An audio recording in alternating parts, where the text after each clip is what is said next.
The Bay of Pigs invasion is remembered as an intelligence failure. Textbooks describe it as a case where the CIA simply didn't know enough about Castro's military capabilities, didn't understand Cuban public sentiment, didn't anticipate the response. This is comfortable fiction. The truth, documented in declassified cables, internal memos, and later testimony, is far more disturbing. The CIA knew exactly what would happen. Field analysts predicted the failure with precision. Intelligence officers documented Cuban military strength accurately. Warnings about the plan's fundamental flaws reached senior leadership repeatedly, and all of it was dismissed, not because the information was unclear, not because analysis was ambiguous, but because the institutional culture of the CIA in 1961 had become incapable of accepting information that contradicted its preferred narrative.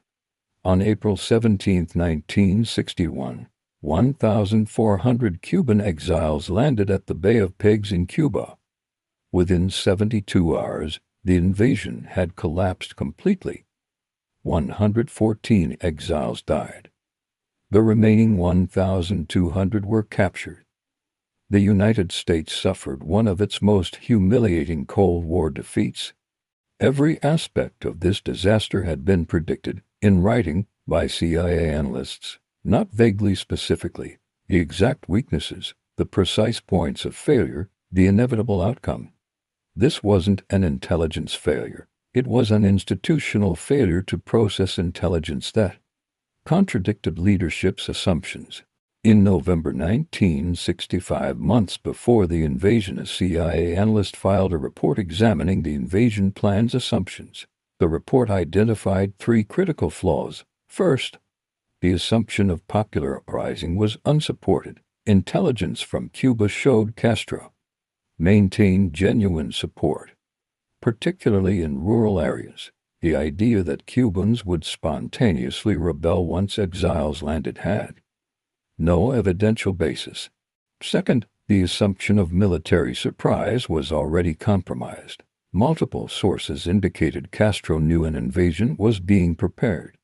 Cuban intelligence had penetrated exile training camps in Guatemala.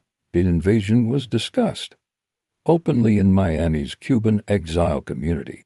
Third, the landing site, the Bay of Pigs, also called up on a swamp, was tactically problematic. It was isolated, surrounded by swamp, with limited road access. If the invasion force couldn't break out quickly, they'd be trapped against the water with nowhere to retreat. This report reached senior CIA leadership. It was filed and ignored. In January 1961, aerial reconnaissance photographed Cuban military positions around potential landing sites. The photograph showed extensive fortifications, artillery placements, and what appeared to be armored vehicles. Analysts flagged this as indicating Cuban military preparedness far exceeding the invasion plan's assumptions. The plan assumed light resistance from poorly equipped militia. The photograph showed organized military defense. This intelligence reached the planners. The response was to reinterpret the evidence. The fortifications were defensive in nature. The armored vehicles were probably inoperable. The concentrated military presence was routine. The invasion plan proceeded unchanged. In March 1961, 1 month before the invasion, field agents in Cuba sent cables reporting Castro's acquisition of T-33 jets. These were trainer aircraft that could be armed and used for ground attack. Their presence meant Castro had air capability that could threaten the invasion force. The invasion plan assumed complete air superiority after initial airstrikes destroyed Castro's air force on the ground. The T-33s compromised that assumption. If Cuban aircraft survived the initial strikes, they could attack ships, strafe beaches, and destroy supply operations. This intelligence was specific and verifiable. Analysts recommended either expanding the initial airstrikes or reconsidering the invasion plan. The recommendation was rejected. The planners insisted the initial strikes would be sufficient. Allen Dulles had been CIA director since 1953.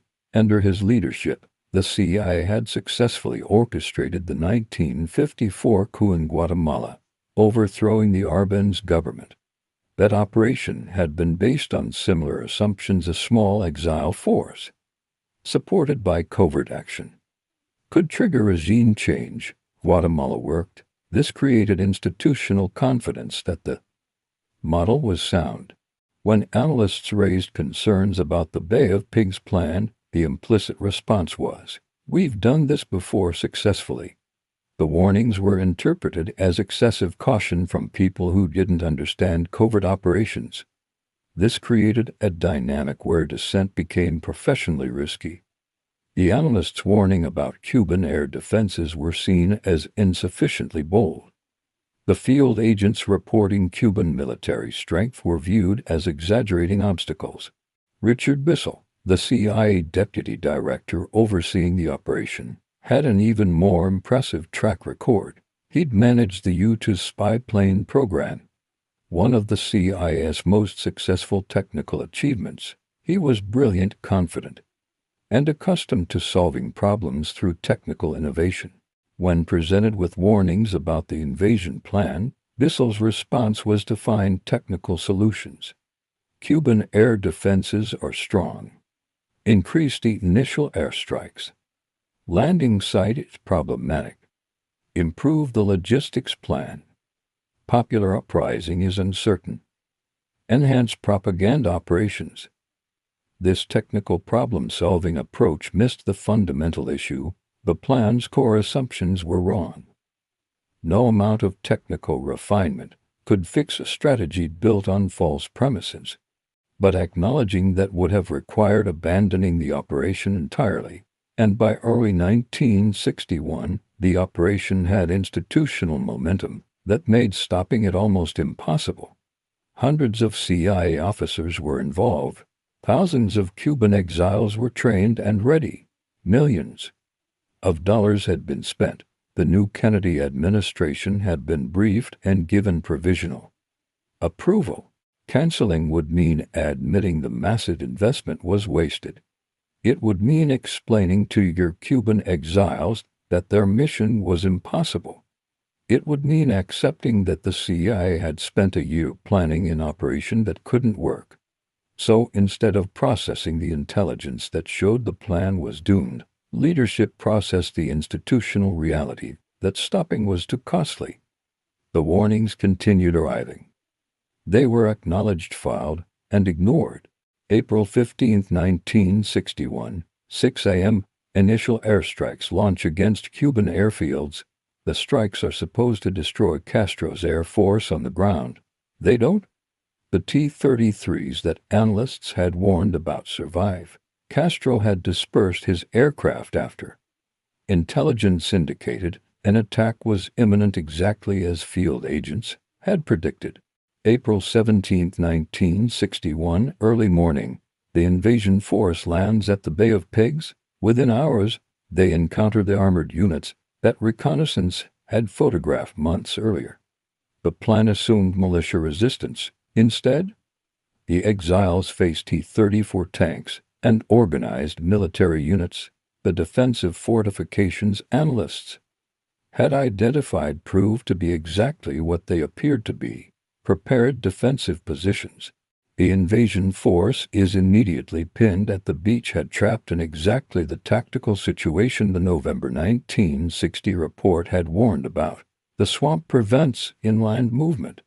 Cuban forces control the few roads. The exiles have nowhere to retreat except into the water. April 17th, afternoon. Cuban T-33s attack the invasion fleet. They sink the Houston and Rio Escondido ships carrying ammunition, communications equipment, and medical supplies. This is the exact scenario analysts had warned would happen if Cuban air capability survived the initial strikes. The invasion force is now cut off from resupply and has lost critical equipment. April 18th to 19th, the invasion collapses. No popular uprising occurs. Cuban civilians remain loyal to Castro, exactly as intelligence had indicated. The trapped exiles run out of ammunition and are forced to surrender. Every single thing that went wrong had been predicted. The surviving aircraft, the armored resistance, the tactical trap of the landing site, the absence of popular support, the loss of naval support. Nothing that happened was a surprise to the analysts who'd been warning about these exact problems for months. In the immediate aftermath, there was a scramble to understand what went wrong. The answer was obvious. The intelligence had been accurate, and leadership had ignored it.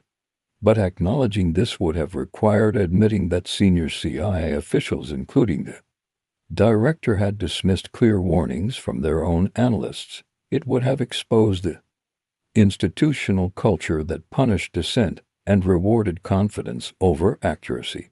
Instead, the narrative became intelligence failure. The framing suggested the CIA didn't know enough, didn't gather sufficient information, didn't analyze Cuban capabilities correctly. This was backwards. The CIA knew plenty. The analysis was solid. The information was there. What failed was the institutional capacity to act on information that contradicted preferred outcomes. President Kennedy, new to office and relying on CIA expertise, had approved the operation based on assurances from Dulles and Bissell. When it failed catastrophically, he felt betrayed not just by bad planning, but by the failure to communicate the warnings that existed. Kennedy reportedly told one advisor, "How could I have been so stupid to let them go ahead?" The question revealed his assumption that the decision was based on flawed analysis rather than dismissed warnings. The truth that accurate analysis existed but was organizationally suppressed was more disturbing than simple analytical failure. Allen Dulles resigned several months later. Richard Bissell was reassigned. The CIA underwent reorganization supposedly designed to prevent similar failures. But the fundamental problem wasn't organizational structure. It was institutional culture, the inability to process information that challenges leadership's assumptions, the professional risk of contradicting senior officials, the momentum that makes abandoning bad plans politically impossible. That culture didn't change. The organizational chart shifted, but the dynamics that suppressed warnings at the Bay of Pigs persisted. 14 years later, the CIA provided intelligence estimates about South Vietnam that proved similarly accurate and similarly ignored.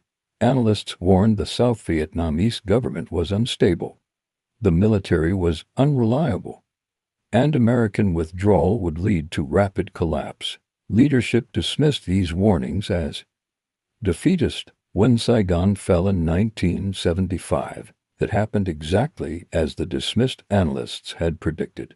In 2000 to 2003, CIA analysts examining Iraqi weapons programs produced reports showing limited evidence of active W&D programs. These assessments were marginalized in favor of analyses that supported the preferred policy. Conclusion: the Iraq invasion proceeded based on intelligence that contradicted the weight of analytical evidence, a pattern identical to the Bay of Pigs. This isn't about whether these interventions were justified on other grounds. It's about the consistent pattern. Field intelligence contradicts policy preferences. Leadership selectively accepts analysis that supports predetermined conclusions. Operations proceed despite accurate warnings. And failures are later described as intelligence failures rather than institutional failures to process intelligence. In 2026, this dynamic is visible across domains beyond intelligence. Climate scientists provide accurate predictions about warming trajectories and specific regional impacts. These analyses are dismissed by political and corporate leadership as alarmist when they contradict preferred policies. When the predicted impacts occur, extreme weather events, agricultural disruption, migration crises, they're framed as unexpected rather than accurately predicted. and ignored. Cybersecurity analysts warn about specific vulnerabilities in critical infrastructure. These warnings are deprioritized because addressing them would be expensive and disruptive. When breaches occur through the exact vulnerabilities that were flagged, they're described as sophisticated attacks rather than predictable exploitation of known weaknesses. Public health officials provided specific warnings about pandemic preparedness gaps years before COVID-19. These analyses identified precise vulnerability, supply chain dependencies, testing capacity limitations, coordination problems. These warnings existed in reports that leadership had access to when COVID exposed exactly the vulnerabilities that had been documented. The response was to claim the pandemic was unprecedented rather than acknowledge it was predicted. The pattern is identical to the Bay of Pigs. Accurate analytical work is ignored when it contradicts institutional preferences. Failures occur exactly as predicted, and the narrative becomes we couldn't have known rather than we knew and chose not to act. The Bay of Pigs teaches a lesson about how institutions process information. Analytical accuracy matters less than institutional acceptability. Intelligence that supports leadership's preferred course of action is weighted heavily. Intelligence that challenges assumptions is scrutinized skeptically, held to higher standards of proof, or reinterpreted to minimize its implications. This isn't conscious conspiracy, it's structural. Leaders who commission analysis have already formed preferences based on political, strategic, or personal factors. When analysis contradicts those preferences, accepting it means abandoning plans, reversing course, admitting error. The institutional incentives favor finding reasons to dismiss contradictory analysis rather than revising plans. Meanwhile, analysts who consistently produce warnings that contradict leadership preferences become marginalized. They're seen as negative, risk-averse, insufficiently understanding of broader strategic context. Analysts who produce analysis supporting leadership preferences are seen as realistic, sophisticated, strategic thinkers. This creates selection pressure.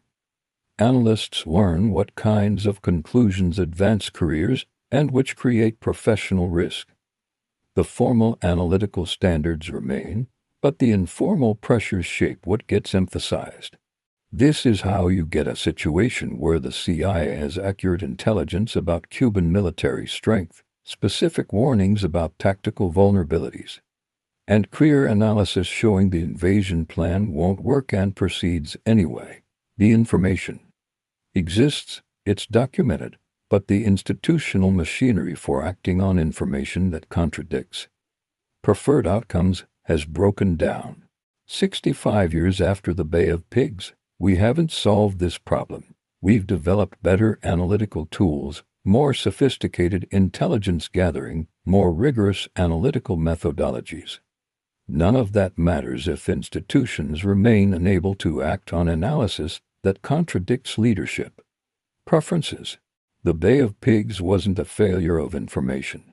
It was a failure of institutional humility, the inability to accept that confident plans might be wrong, that subordinate analysts might understand situations better than senior leaders, that momentum toward action might need to be overcome by evidence demanding reconsideration.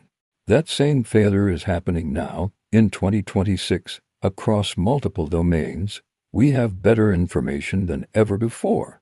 We can model outcomes with unprecedented sophistication. We can predict with remarkable accuracy, and we consistently ignore predictions that would require changing course, abandoning comfortable assumptions, or admitting we've been wrong. The warning memos about the Bay of Pigs are public record now. Anyone can read them. They're shockingly accurate, not vague concerns, but specific predictions of exact failures. Those memos were ignored not because they were wrong, but because they were unwelcome. That's the institutional disease that created the Bay of Pigs. Disaster. And we still have it. The question isn't whether analysts are producing accurate warnings about emerging problems in 2026.